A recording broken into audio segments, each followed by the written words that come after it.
Why would nobody do that? I have no idea. Welcome in, everybody, to another episode of 410 Sports Talk. I'm James Haskell, along with my co-host Glenn Martin. We are live. It's been a minute since we've been live, but we're excited to be here. I'm back in the den, back in the driver's seat, so things are getting back to normality again. You're out of the driver's seat, you mean? I'm out of the driver's seat, but I'm back in at home base. There you go. Looking forward to talking Ravens as always. Glenn, how you doing tonight on this Tuesday? This hot Tuesday. Yeah. It's been a long day in the sun. Doing some projects around the house. So it's good to, getting the stain on the deck and the fence. It's a whole thing. But I'm ready to shortly here after this show enjoy some of this All-Star festivities.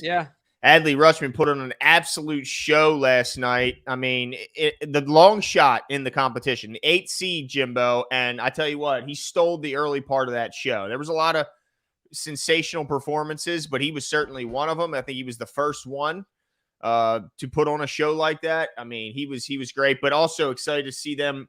It should be him and Felix Bautista closing out the game and hopefully a win for the American League. Mm-hmm. Yeah.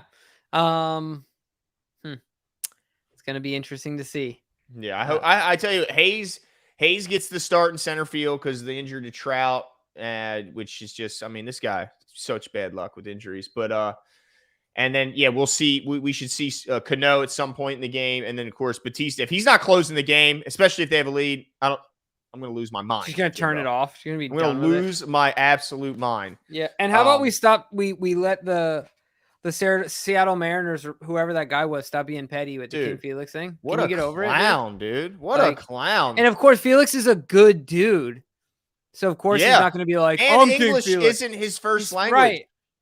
Right. So like there's stop. that. Yeah. He didn't understand half of what you said.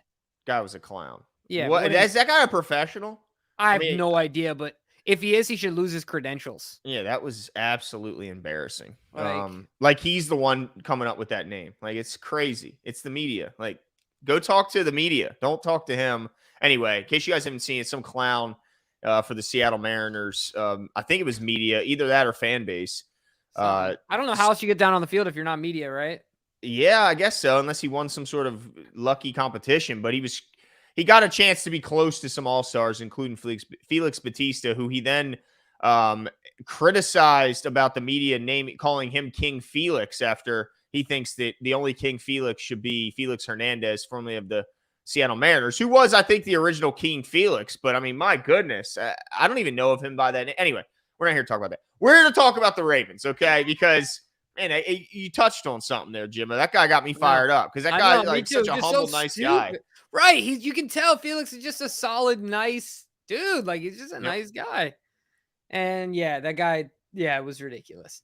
But of course, we're going to talk about the Ravens, get all into that. Just like you guys can see in the title, we're going to talk about remaining free agents, if there's anyone out there to improve the roster, talk camp battles and more. And then tonight, of course, as always, when we're live, as you add in your comments, be happy to address them as much as we can. But Glenn, I got a report real quick. Yeah. Got a report because we haven't been live since then. So, I'm not good at this, but I'm going to say it anyway. I'm going to toot my horn for a second. Oh, let's hear it. Just saying, I finished the 50K. First of all, I'm alive, obviously alive. Yeah. So, but second in my age group, third for men, fifth overall. Knocked 3 hours off. Right? 50K. Yeah, it was 32 and change. That's right. 50K. Not 5K. 50. So 32.7 miles. That's what it ended up being. So it was a blast. I was thinking about you guys out there. I called Glenn at mile 18. He gave me a good pump up. Got me through it. So it was a lot of fun. And I was out there trying to make Baltimore proud. Hopefully I did so, but it was a good time. Yeah, man, out there killing it, bro. Dude, out on the West Coast showing them what we do over here. That's right, dude. Yeah, no humidity. I mean, I was rolling, man. No humidity. I'll tell you what, though, the funniest part, if you look at pictures at the end of the race, I have all these black dots on my neck. And Tanya was like, what is that? There were bugs. Just bugs on my, but not like nasty. Dead bugs? Were they dead? From running into me.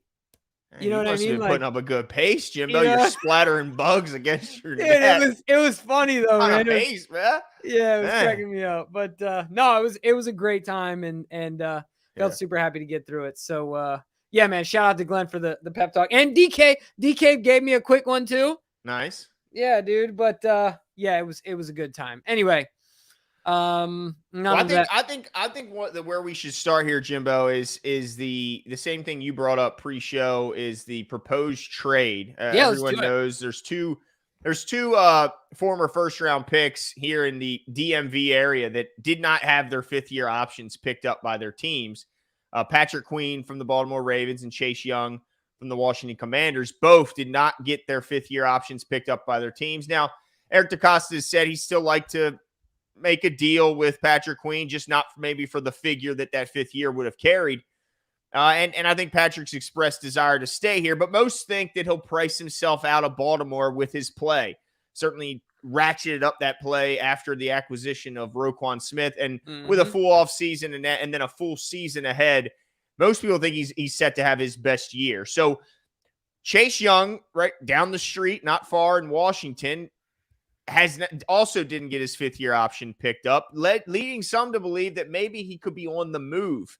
And some are saying that why not have a trade where they don't even have to get on a plane. They can just jump in a car and make this trade work, Jimbo. Have a trade. What was the details of that trade that you at least saw as a hypothetical? Yeah, I saw a 4th rounder and Patrick Queen for Chase Young. Pretty clean, like simple trade. So it got me to thinking, I mean, who would I rather have? Ultimately, what it comes down to, because if you trade and you give up not only Queen, you give up an asset, you're going to assume that the Ravens are going to sign Chase Young, right? I mean, at least that's my assumption. Yep. No, ultimately they don't have to, because if they were going to lose PQ anyway, I guess you don't have to, but you'd assume that they're at least going to try. What it really comes down to, in my mind, you could have a decision in both camps. Say just for 1 year, or then possibly for an extension. Right. So you do have some flexibility there, because I think either way you're going to lose Chase Young. Now, one thing I don't know, if they do the trade and Chase walks, actually, I think I do know this. Either way, whether PQ walks or if Chase Young hypothetically is on the Ravens and either of them walk, we would get a comp pick back. Right. So that's something that you have to consider in this formula with the Ravens, because they are the league leader in comp picks. So it's something they value. The other thing you have to consider is how high do you value that 4th round pick? So with all that being said, man, to me, it didn't take me long. Once I thought about those things, it really didn't take me too long to come to a decision. If that were a proposed trade for the Baltimore Ravens, I would take it in a heartbeat. Really? Yeah. I mean, the thing is that I think we've seen Chase Young be a top tier guy at his position. While he's been, what's the word? He's been very inconsistent and unreliable. We've also seen it. Like, it's not like, I don't know. I feel like with PQ, we've seen him play well, but never as the guy in the middle. And so I think that right now I value higher the edge than the position PQ plays. And I think Chase is better at his position than PQ is at his. So the 4th rounder, it is what it is in my opinion, but I would take Chase.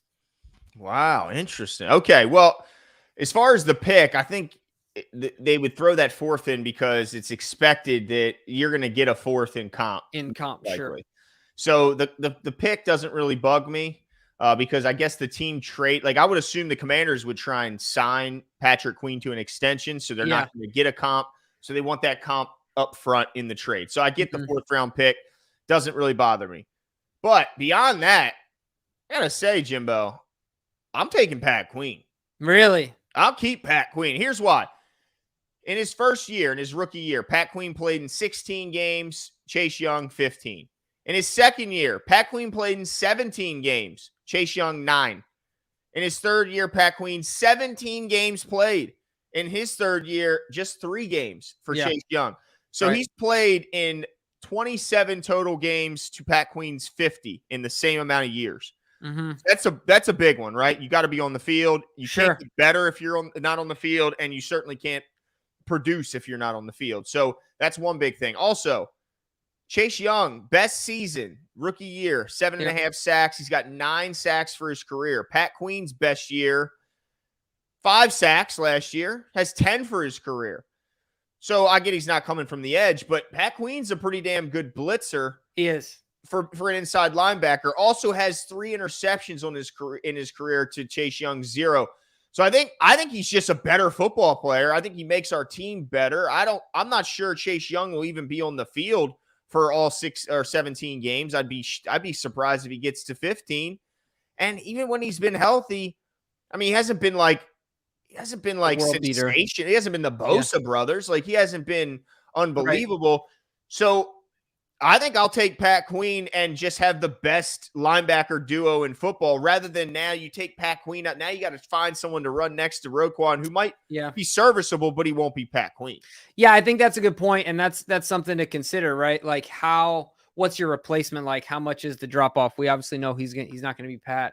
But what would the drop off look like when you do remove Pat Queen from the roster?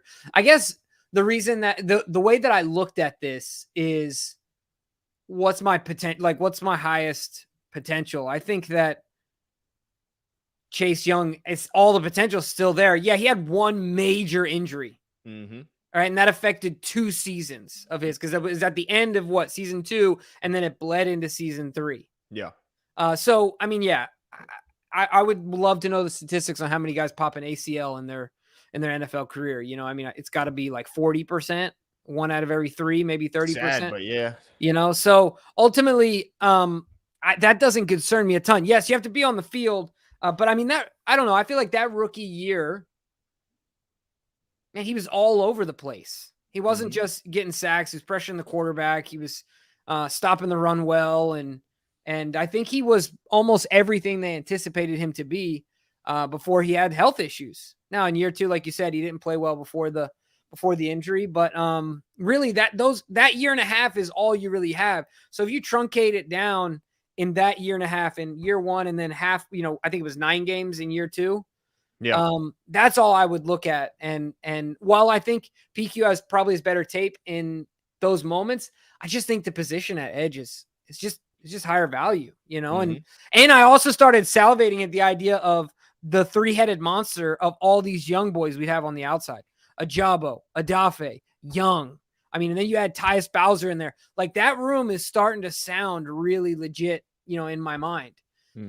So that's kind of what made me, you know, but also I agree with you. Like, I don't know if I'm beat on the table passionate about this one either way. Like, if we don't get, I'm not going to be concerned if we don't get Chase Young, but I'm, you know, because all the things you mentioned about Pat Queen, but I'm relatively ambivalent about this one as far as my own opinion. But if I had to choose, I think I'd just roll the dice with Chase. Interesting. Okay. All right. Well, a little disagreement there. I like it. I mean, I'm right, you're wrong, and that's the bottom line. Well, let me ask you this really quickly. Let me ask you this. Yeah. Not much has changed since you came back. Yeah. How'd draft night go? And you better not say you're looking ahead. Draft night? What are you talking about? I got 2 picks right, bro. I got Zay Flowers. Dude, I barely remember right. It was so long ago, dude. Yeah. I mean, I don't know. Okay. We'll see. But the other thing I was going to mention is, I mean, ultimately, it sounds like what you're taking is the known instead of the unknown. He's our guy. Yeah, we drafted him. He's our guy. He's played his ass off. He's never missed a game. You know, he was second or third in Rookie of the Year voting as a rookie. He's done nothing but get better since he's been here. He's coming off his best half a season. I just know you're just trying to get unblocked on Twitter is what you're trying to do. Well, that you know, this can't hurt, but you're doing everything you can to keep us blocked. Sick Kicks Always Global says, "Welcome back, fellas. Let's go Ravens, Super Bowl bound." Yeah, man. There's a lot. Hey, there's some reason to be hype about Baltimore football. Yeah, let me tell you what. Today I ran with a buddy of mine who's a Bengals fan, and he's very concerned about the Ravens and the improvement to their roster. And I asked him a question I want to ask you. Obviously, neither of us are Bengals fans. Thank goodness. Because look, let me back up really quick. Whatever team you are at the inception of your life, that's what team you roll with. For good or for, if you were born a Browns fan, dang it, you're a Browns fan until you die, and I'm sorry, but that's just how it is. I don't like flip-floppers. I don't like people that flop and this, that, and the other. Now, if your city didn't have a team, and then like I think you were a boys fan until they came into town, and then you immediately like I'm gonna roll with the Ravens because this is where I'm from. So all that being said, my boy's a Bengals fan, and he's not hopping off the Bengals, and I respect that. Right? Obviously they're hot, so it's like easy to be. Yeah, Bengals I was to say I would. Yeah. But ultimately, what I'm trying to say is, that's right. Till the wheels fall off. There you go. Yeah, dude. If I meet people in a work meeting that are like, oh yeah, I used to be a Giants fan, but then they were bad, so now I'm a Niners fan. I'm like, dude, so I'm not doing business with you. Just be like, no. So you're not a fan. Right. Exactly. That's exactly what it is. So, but ultimately, my diatribe comes down to this. I asked him this question. Do you have any concern about the Hollywood, the premature, I don't know if it's premature, but the coronation of Joe Burrow and like how Hollywood he seems to be getting? Like, well, he's kind of he's been that way since college. I mean, you remember the picture with the cigar after the national championship? That's just kind of. But you know what it reminds me of? Do you remember Tommy Gunn in Rocky V? Did you see that one? Of course. Yeah, of course. Yeah, like, you know, he's the kid that just would grind, and all of a sudden he gets all this attention, all this fame. Yeah, it goes to his head. Yeah, and then Rocky has to beat the crap out of him outside of the bar. He has to check him, dude. He has to check him. Yeah, you can't beat Rocky in a street fight. To me, it feels like look, I'm not here to hate on anybody, you know, but I will say it comes off a little bit as fake to me, but a lot of people like it. To me, it comes off as kind of a cornball, but look, they've been successful. He's been really good. He had the greatest college. He was part of the greatest college team I think I've ever seen, and that's saying something because, you know, I saw the Texas team with Vince Young and USC with Reggie Bush and Leinart. I've seen Alabama's many good teams. I still think he came from the best college team I've ever seen in LSU, and he's had great success outside the injury season since he's been here. But he was going to lose to damn Tyler Huntley until that knucklehead went over the top, and we all freaking know it. He knows it when he puts his head on his pillow. And so does every teammate on his roster. No, I agree. But I guess my question, yeah, absolutely. And he got outplayed by him. Not only was he about to lose, but in every category, he got outplayed. But this is my real question. Like, would you be concerned if you're a Bengals fan about the attention and the spotlight and you know what I mean? It's just every year it seems to be getting to a different level, and you can only pressurize yourself so much. Yeah. I don't know. Maybe it's going to cost him money too. The more fame he gets, the more money he's going to want when that contract's being negotiated, in my opinion, because it all comes down to like how much value you bring to your roster. And OBJ, say what you want, his social media following, his stardom adds to his contract value. And I think the same will be said for Burrow. So, hey, I love it. Let's jack up that price tag so all his weapons have to leave town. That's right. Anyway, it was just something I was thinking about because I love the way Lamar manages himself. Well, he's himself. He's so true to just being him, dude. Right. He's the people's champ. That's what Lamar Jackson is. Like, Lamar Jackson is for the people. Well, just remember the presser when he signed he looked like he was in the middle of a braid appointment. Remember? He just braids removed. He hadn't even gotten the new ones in yet. He shows up to sign that contract. Yeah. Because that's just him. Right. No, and he's always him, and he's genuine. Absolutely. And I love that about Lamar. And Lamar wasn't at that, whatever that dude's party. Like, Lamar wasn't there. No. Lamar was out buying ice cream for the kids. OBJ was there, though. Yeah, well, Lamar was out there buying ice cream for the kids. You know what I'm saying? Lamar might have been there. We just might not have seen him. That's true. Everyone was there. Yeah, well, we weren't there, so not everyone was there. My invitation got lost in the mail. That's awesome. Anyway, all I'm saying is that I would be concerned if I'm a Bengals fan, but I'm a Ravens fan, so I'm happy about it. That's right. Anyway, all that being said, we won't talk about the Bengals anymore. And we talked about the trade. All right, let's get into it, Glenn. If you guys watched a few videos earlier this week, we talked about remaining free agents a bit, but we kind of want to take a deeper dive and maybe readdress the conversation. The question, at least in my mind, when I think about the remaining free agents, who else is out there that could improve this roster and that positionally has value and could really fight for a starting spot? Because I still think there's some names out there, don't you? It's surprising how many names there are out there. Like, in my opinion, I think there's more names than I can remember, and it's probably just vets taking advantage of. Like, there's always been those guys that don't want to do any of the offseason stuff and don't sign until camp starts. And there's also guys that don't even sign then that wait until injuries occur because they know it'll only drive up their value if they play a premium position. So I'm surprised at the quality of the names more so than like the list, like the length of the list. But it's just like there's guys on this list that have got serious, resumes. Like, and they're not even. There's some old guys, like Julio Jones. To this point, does he get a contract? I mean, or is he just hanging things up? Like, there's guys on this list, but there's also guys that got a lot of ball left in them, and I still think there's need at certain positions. I know that you expressed that you think edge is still at least needs competition, if not more than that. I think the same can be said with cornerbacks, and I know that Anthony Averett's a popular name, Marcus Peters is a popular name, but I still think they need to add a nickel, a more a corner who maybe specializes in that area. That way we don't have to force Marlon inside, although that wouldn't be the worst case scenario. But I still think corners got to be discussed. I think or interior defensive line would not be a bad idea, although they have added some guys in this offseason already at that position. But yeah, man, I don't think they're done. And say what you want, I'm not sold on Tyler Huntley. And if they bring in Teddy Bridgewater at a vet minimum, I'm not going to be upset about it. Glenn's still hurt about Tyler Huntley. That's what it is. Dude, he pissed me off, man. He pissed me off with that decision to go over the top. Every time you say that, I think of The Rock. Remember the Sylvester Stallone movie, Over the Top? Oh, yeah. He like grips it, and it's, yeah. But, dude, let me ask you this. Quick sidebar, and stop me if we did this already. What hurt more, Bengals loss or New England loss when Billy... In the moment, right? When Billy Cundiff smoked the kick, or when we saw, was it Hendrickson running 99 yards the other direction with the fumble? Which was worse? So...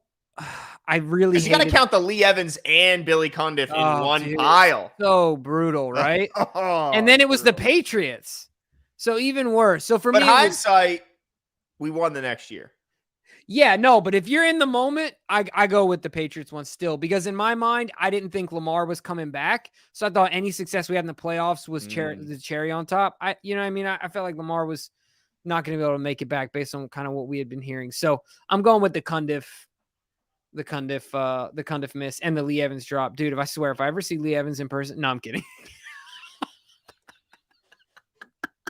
Dude, he would destroy me. I'm sure he's like still in ridiculous shape. Even if he's not, it doesn't matter. That's true. He would kill me. Yeah, but I mean, in hindsight, because we won the next year, it feels, and the other one's still fresh. Right. That one but yeah, I mean, the combination of the Lee Evans and the Billy Cundiff in back-to-back moments is, it's brutal. It was heart-wrenching, because what happened was after the drop, you were like, okay. Right, let me gather myself. Yeah, exactly. We still got a chance here. And then, and I was like, dude, you literally just opened the wound to then take all the alcohol in my house and pour it on my arm. Like, thank you, dude. Like, goodness gracious. And what also helped what helped about that one was the Ray Lewis clip afterward. Yeah, dude. He was so inspiring, bro. Yeah, I was like, I want to run through a wall for this guy. That's right, dude. Like, that was one of his, in my opinion, one of his most genuine, heartfelt, not scripted, but smoothly delivered speeches. Dude, that was classic lead. As you want to talk about leadership. Yeah. In that moment, when you no cornball to it at all. Like, just straight up, dude. Pick that head up. Yeah. That's right.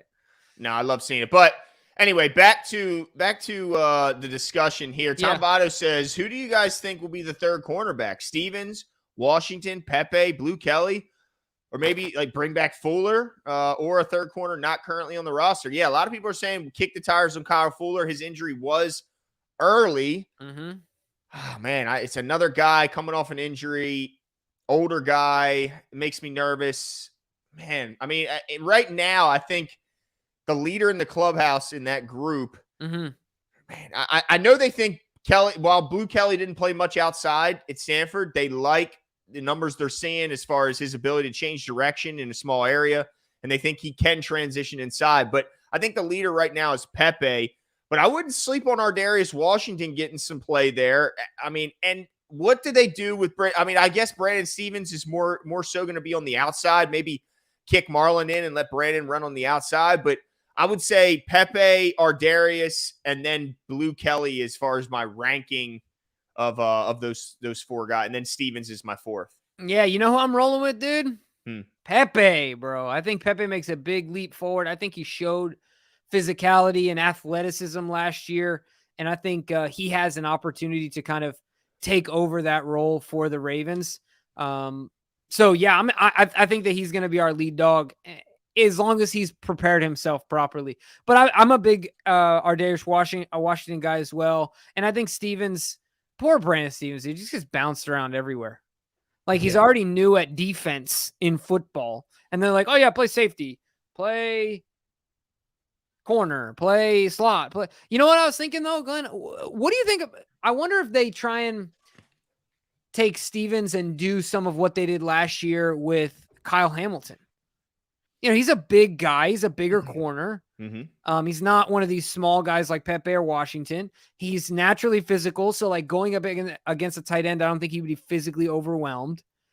He's extremely athletic. I don't know if it's something that's crossed their mind, but it could be interesting to see them kind of fill in that role as Kyle Hamilton moves out of that like pure nickel is what I'll call it, right? Like he's moving more into the traditional safety role. That could be something that we could see something out of Stevens. Yeah, I think the way I look at it, Stevens, is how he stays on the roster. To me, is like I picture him as like the Anthony Levine in the future, like where he's our special teams ace, but he can still come in. Remember, he would come in, he'd play like you mentioned that dime linebacker. Mm-hmm. He'd play a little nickel. He'd play some safety, but you didn't really want him out there a ton at safety, right? Yeah, you got scared. Yeah, exactly. But I think that's kind of his role of the future, is to be the Swiss Army knife, like Goman just says, where he can play safety, he can play nickel, he can play dime linebacker, he could guard a tight end.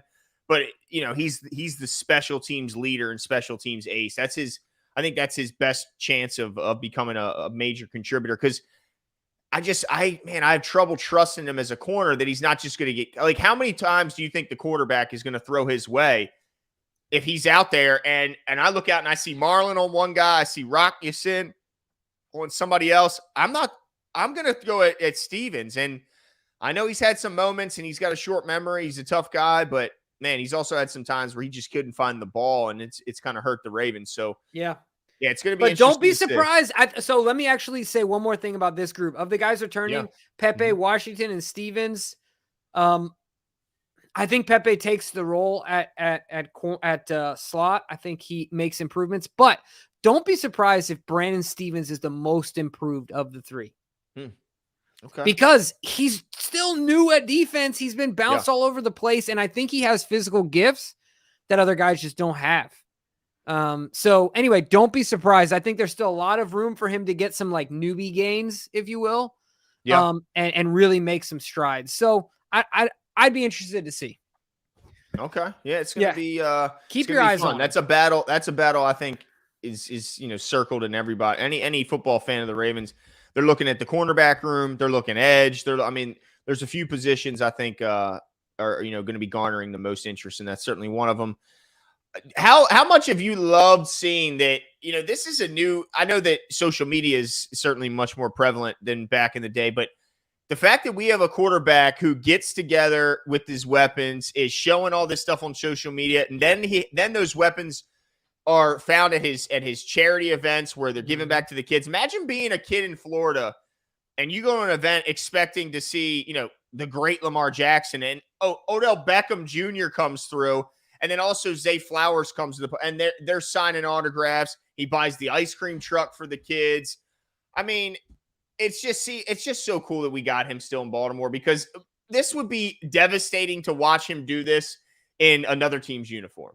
100%, man. It's so fun to watch. Yeah, Lamar comport himself and what he does and how he hangs out with the. Yeah, I mean, we talked about it. He's for the people, right? Like Lamar Jackson could run for president and win.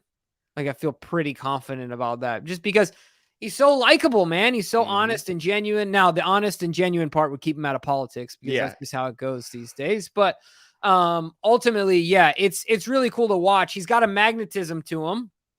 And he's got it without, he has his own way of leading the team. I mean, Lamar, first of all, looks like he's in phenomenal shape. He doesn't look like he's got some summer weight on him. He looks strong. He looks limber. So that's exciting. So you can tell he's putting the work in.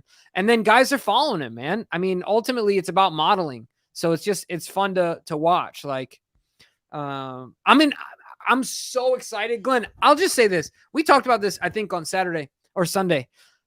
People are still underestimating Lamar Jackson. It blows my mind that people are like, well, can he still throw the football? Well, can he still make the accurate pass? Well, can he still can he read the defense? What's he going to do without Greg Roman? Dude, I can't believe that these idiots are still asking these questions. Like, how? I'll never get it. I'll never get it. Well, they're going to find out this year because I was watching some quick clips and tape of what Georgia did last year and the type of movement that, Greg Roman did a fantastic job of always getting an uneven number. Like he always had more blockers on by the end of the play. Once the play was at the point of attack, he had more blockers on that side than you had defenders. But it's like Monken is going to be doing this with skill talent. Like he's going to have too many skill positions on once, and you're not going to have enough guys to guard him. Like the way he moves bodies pre-snap, confuses the defense, makes guys change their responsibilities in an instant, causing the defense to have to think. The last thing you can afford to do if you're playing against Lamar Jackson is having to sit there and think because he's just going to go right by you or throw it over your head. So, yeah, I think this is going to be a fantastic season. But I got an exercise here, Jimbo. I want to practice here. You got an exercise. I know it's not my scene here. But I got to ask you. I want to get the offensive and defensive MVP for the Ravens. Way too early prediction, and you can't choose Lamar Jackson on offense. Or I can. You cannot choose Lamar Jackson on offense because that's obviously too easy. So outside of Lamar on offense and anyone you want on defense, way too early MVP prediction. Okay, well, defense is easy. It's going to be Roquan Smith. Really? Yes. Nope, no question. So you don't see any avenue where Marcus Williams could get 8 interceptions. Even if he does, Roquan is going to be an all-pro again, I think, in the system. I mean, there are really good players. Yeah. And then there's Roquan Smith. Like, there's in my opinion. Like, I'm not saying it's huge, but when you're all that good, it's the marginal stuff that makes a difference. So I think Roquan is our defensive MVP. I think people might be afraid by the end of the season to vote for anybody but him because he's the leader of the defense. Not he's gonna have so many tackles. Yeah, like it's just gonna be ridiculous. Yeah, but offensively, I'm gonna go with I can't do this. All right. I'm gonna give you another easy one. I'm not gonna do anything too fun here. No one's talking about him that much. Everyone's talking about the wide receivers. It's gonna be Mark Andrews. Again, his boy? Yeah. I mean, look, Mark Andrews and Lamar Jackson are peanut butter jelly, dude. Like, yeah, they're horse and carriage. Yeah, dude, speaking of peanut butter jelly, you want to know something funny? Oh, man. Dude, guess how much money I spent on the road? Think about it. I literally drove from one coast to another coast, from ocean to ocean. Guess how much money I spent on food? Oh, man, knowing you, dude, you probably just had a loaf of bread and some peanut butter and jelly, dude. I mean, I just know how you roll. So probably what? Well, look, for me, I would spend at least like $200 because I would want decent. Huh? $0, dude. What do you mean? So proud of myself, dude. So check this out. I bought on our way out, I bought a fridge, just like a RV fridge that you can like plug in. So it looks like a cooler, but you just plug it into your cigarette lighter. Okay. And so I used that to maintain. I had like overnight oats. I had some chia pudding. I made all this stuff at home. I had 14 peanut butter and jelly sandwiches in there. And I had pasta and I had some cake. I think that's all I had in there. Point is, I ate almost all those peanut butter and jellies. Now, my dad also indulged, but he bought food for himself. But dude, no dollar spent. All the peanut butter and jellies all day, dude. It was just rocket fuel, man. My man can eat. So I guarantee if you had to count up the total number of PB&Js you ate in your life, you'd be hard pressed to find another human being that's eaten more. Yeah, my wife was wondering if it's over under 1,000. It's got to be over 1,000. Oh, dude, it's way over 1,000. Yeah. Way over. Maybe a couple thousand, right? Yeah, like thousands. Yeah, no, absolutely. Anyway, all that being said. All right, so you got Roquan and Mark Andrews. Yeah, now really quickly. That's interesting. Let me ask you before you give me yours. Okay. Is your offensive one JK? It is. It is. See, that was my number 2. Okay, talk to me. Why JK? Yeah, I mean, I think it's JK because I think if you look at his short stint in Cleveland, Nick Chubb, now it's Nick Chubb, but Nick Chubb had 1,500 yards rushing. So I think JK is going to have lanes. I think he's going to have an offensive line that's going to, give him plenty of opportunities to have holes to run through. JK is going to get also far more passes thrown his way than he could have ever imagined in previous offense he was just in with Greg Roman at the helm. So I think he's going to have about a 30 to 40 catch season on top of 12 to 1,300 yards on the ground. And I think he's going to be a touchdown machine. And I think offensively, they're going to spread the ball out so much in a passing game standpoint that his numbers are the only, outside of Lamar's, are the only ones that are going to really jump out at you and stand out, because everyone else is going to be evenly, eating, as they like to say. So I think JK, he's my MVP on offense. But defensively, it's going to be really hard to vote for anyone but Roquan. I'll give you that.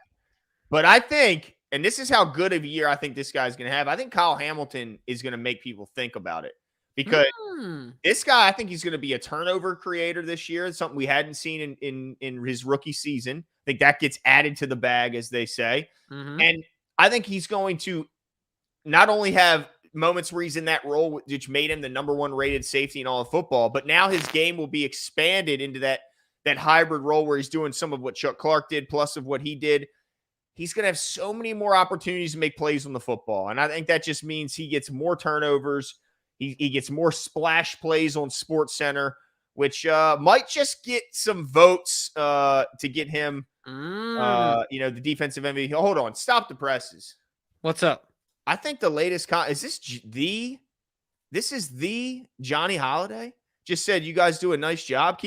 The legend, Johnny Holiday, the voice of the Maryland Terps. I mean, the Johnny Holiday just said, we do a nice job, Jimbo. I mean, do you understand what that just... Yeah. Johnny Holiday, legend. Dude, so... Thank you. Wow. If I'm not mistaken, and I could be wrong because I don't listen to the Terps as actively as I used to, Johnny Holiday is the same guy that was there back in the day when we were kids. Same guy. Right? Yeah, like with same Juan guy. And Steve. Same guy. I used to literally have a radio at the head of my bed when I was a kid. And at night, I would listen to the Terps games. Johnny Holiday. Dude, that's awesome. Dude, hey, Johnny, if it's you, dude.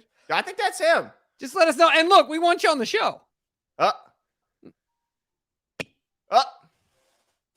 that's awesome, man. What's That's crazy. That's so cool. That's so awesome, cool. man. That's Johnny. That's so cool. Hey, if you have any social media outlets, we would love to connect with you and have you on the show. I think that would be awesome. Well, Facebook, like I said, right there. Oh, Facebook. Yeah, you're right. Yeah, absolutely. So I hope you don't mind. We'll be sending you a message. That's so cool. But that is cool. Thank you. But yeah, I think part of my childhood. And my adulthood, because I still listen. JK is my offense, and I think Roquan is the obvious slam dunk. There's no chance, but I do think that Marlon has a big year. I think Marcus Williams and Kyle Hamilton have a big year. And dude, Pat Queen, obviously he's gonna always be second fiddle to Roquan. But I think Pat Queen puts up some fantastic numbers this year. Another guy who just checks a lot of I think he's gonna have three interceptions or so this year. He'll have a handful, maybe 5 sacks this year. Like, he's just gonna have so much of an impact on this defense. So, that's and then I'll get it right now. I'll get it from you right now. Special teams MVP, Justin Tucker. Yeah, I think so. Absolutely. Thank you, Johnny. We will send you a private message. We appreciate that. Yes. That is awesome. I did a book report when I was a kid on Juan Dixon's whole life. And one of my favorite players of all time, Steve. I mean, that squad, dude, that was my whole childhood, dude. Like, that was everything. Anyway, so now give me some dark. You kind of mentioned Kyle Hamilton. I'll give you a defensive dark horse here that people have been high on before, and he's been hit or miss. But I'm gonna go with Matabike as a defensive dark horse, who, if he can just string it together from a consistency standpoint, I think without having to do anything that he's not capable of. I was listening to this athlete talk the other day. He said 2 things that really resonated with me. If you haven't done it in training, you won't do it on game day. And all you have to do on game day is do what you're capable of. Right? Like, so, and Metabike doesn't have to do anything that we haven't seen him do. I just think he has to do it more consistently. Wouldn't you agree? Oh, yeah. I mean, look, he was picked as a dark horse defensive player of the year candidate last year. So he certainly has potential that others, not just us, notice. But he can't just have those spurts like you mentioned. He has to have consistent every game impacts. And we just haven't seen that yet. But I'll tell you this, Jimbo, what I saw from him, I mean, he was already a well put together young player, but this dude is jacked this year. Yeah. And I think that commitment is something that continues to grow in young players is the work you have to put in the offseason to have success in the season. And let's not forget the impact that Chuck Smith's going to have on a guy like Justin Metabike, not just the edge. He's going to improve his pass rush game in a big way. He's already said he's working on his signature pass rush move, which Chuck Smith said every player on this front seven will have before this season kicks off. So yeah, let's see what impact this guy can have on all areas of the front seven. Yeah, absolutely. Now, do you have any dark horse offensive guys that come to mind for you? Yeah, I mean, man, I tell you what, I think maybe we're being a little unfair in overlooking some of the guys that have been here, like Devin Duvernay and a lot of those guys. But man, I got to say, I don't know if it's how can I consider a first round pick a dark horse? I just think all we're talking. You're talking about Rashad Bateman? Yeah, I just think that I think that's talking fair. about all these other guys. Yeah, I think that's fair. He's a dark horse because look, we haven't even talked about Lamar, right? Because you got to count him out. But then, exactly. I mean, there's if you include Lamar, there's 3 to 4 guys that you could potentially put in front of Rashad, right? Yeah.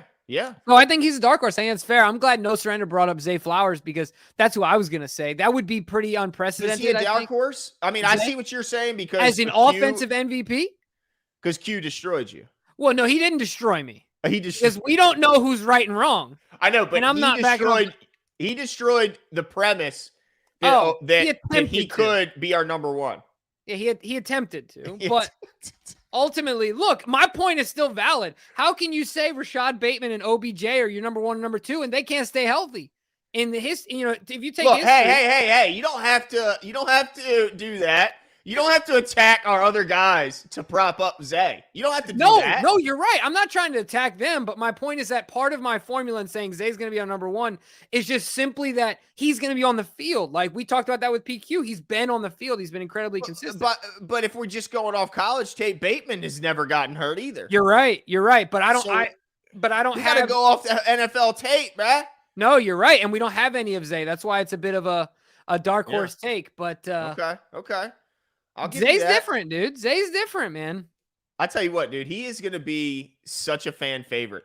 Like when even like in that quick clip when we saw him show up to Lamar's charity thing and people are asking him questions and somebody chirps up, do you know so-and-so? And he goes, who? And he goes, now, you know what? He's like, it was probably just, I ain't seen him in a while. That's what it is. Like, he just seems like a nice guy. Like, you just got to smile. I don't know him, but maybe it's just because I ain't seen him in a while. I got to see him. That's what it is.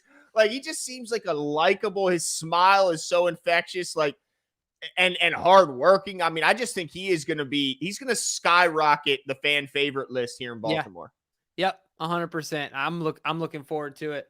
Trying Jack too, man. Yeah, he's got a 6-pack on his back. He does, dude. Hey, he's not Hollywood, right? I mean, Hollywood was cut up, but to me, it's different. Dude, Zay's got bowling balls on his shoulders. Yeah, on his exactly. Dude, I don't know. I mean, could he fit through a door frame? Yeah, not sideways. Yeah, my goodness, dude. Yeah, but he don't have to duck, that's for sure. No, he don't have to. Me and Zay could go hang out together. It wouldn't look weird.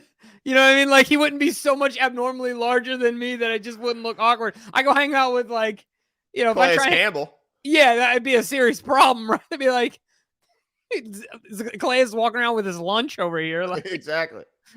But yeah, speaking of Calais, I wanted to ask you this, Jimbo. We talked about the loss of leadership up front in the defensive line room and how we were asking some guys who aren't, well, they're not rookie year or even second year, but we're asking, guys like Metabike and Broderick Washington to step into leadership roles, despite the fact they're still pretty young in their own careers. But what I think people aren't talking about enough is that they brought in Chuck Smith to be the coach of this group. And while he's not on the field, he's not playing side by side with these guys. He is a former player who has done it in this league and can speak from a position of a guy who's done it. Like oftentimes these guys look for their older veteran teammates because they've done it, and those guys, give them leadership from an experienced position. Whereas a guy, like Greg Roman, he can't give you experience. He can't tell you about his personal experience in the NFL, but Chuck Smith can. So my question is, could a coach, a position coach who has NFL experience, replicate some of the veteran leadership that we've seen given from guys like Calais Campbell? Yeah, I think so. I think if you're talking about a pure leadership standpoint, the only difficult part, Glenn, I think you know this as well as I do, nothing resonates like the best player on your team or the best person in your position group that's on the field with you leading from the front, right? It's just difficult to duplicate that. So I think to a certain extent, yeah. And I think he'll help bring these young guys along. But outside of that, man, Michael Pierce is, unless I'm missing someone, he's really the vet. Yeah, of the guys up front, whether that's edge or inside. I mean, it's the Michael Pierce show. So Brent Urban, but he's not as good as right. He's not a Pro Bowlers, borderline Pro Bowler type guy like Mike is when he's healthy, right? Yeah. So yeah, it's going to be interesting to see, but yeah, I think so, and it makes me feel a little better, right? About that room moving forward. At least there's a guy in there that can speak from experience, but I don't know. Getting back offensively, I barely said it, but I think Rashad Bateman, if he can come back, I know that this isn't being labeled as a setback because it's a quarter zone for some sort of pain. Really, yeah. All I know is if he's getting a shot, I think everyone, including him, would rather him not having to get a shot. So if you don't view it as a setback, you got to view it as, I don't know, concerning is too strong of a word, but it's not good, right? That he's getting a shot. I'd rather him not have to get a pain relieving shot. So I think if he's able to come back from this, put the injury behind him, and have a relatively injury-free season, and that he could post, 15 of the 17 games, I think there's no reason why this guy won't go over 1,000 yards. I think 1,200 is very reasonable for him. We saw his ability in a much more limited pass catching offense do fantastic things when he was healthy. So why not, do even more in a much more passer friendly offense? So I think Rashad has a chance to become a big time, more nationally known player this season. And I hope he does. I hope he does, because that would obviously only mean good things for the Ravens. But I agree with you. Ultimately, just like I said, it really comes down to health, I think, with Rashad, right? We've seen it. He's got incredible wiggle, at the point of attack. He's very strong in his lateral movement. And man, I think one of the things that we've all learned about Rashad is that the top end speed is there. Mm-hmm. Like, I think some people questioned that. But he's a long strider. So the longer you go, the longer that distance gets between you and him, most cases. So yeah, I'm interested to see how he does this year. It's going to be a lot of fun, Glenn. It's going to be a lot of fun. The one thing really quickly, I want to circle all the way back though. Is around the free agents. I know we brought up some names, but let me ask you this question. If there's one guy that they can bring in, and only one, because let's think about it. I'm guessing the Ravens 2 max, I think, that they bring in. If there's only one guy, who's your guy? One guy of all the guys. Well, I've been saying this for a while that I think cornerback is still the biggest area of need. So the question is, do I want, because you said 2 guys at first, and I think you're right. I think it's 2 decent names, and then maybe even like an additional name that maybe we're not that like we saw who'd they bring in kind of recently, Sam Mustipher, and they brought in who was that defensive guy? They brought in Blackson, the big defensive. It could be another name like that, but if I had to pick one, man. Do I want Marcus Peters or do I want Anthony Averett? Really? Yeah, it is. It is. You're picking between those 2? Look, man, I know I'm not a hater on Anthony Averett. I still like him. I think he's a young guy. Marcus is He's a special football player. Yeah, I would have to go with Marcus Peters. I think he's still got enough left in the tank. I think his injury will be behind him now enough to where we won't see some of the issues we saw his return last year. The biggest thing he showed me last year is he didn't get hurt again when he came back. So that's a big thing. But if you ask me if I want Marcus Peters, or a combination of Anthony Averett and maybe a Justin Houston, maybe I would take those two over just Marcus Peters. What about you? I want Peters, period. That's the tweet. I want Marcus Peters, right? That's it. What about Eli Apple? Dude, are you kidding me? My gosh. If the Ravens sign Eli Apple, I'll be such a sour apple. Gosh, he's the antithesis of the Ravens and their culture and what they believe in and what they stand for on the field and off the field. Yeah. No. Yeah, I agree. Golly day, please don't. If they brought in Eli Apple, I would seriously want to get Eric DeCosta drug tested.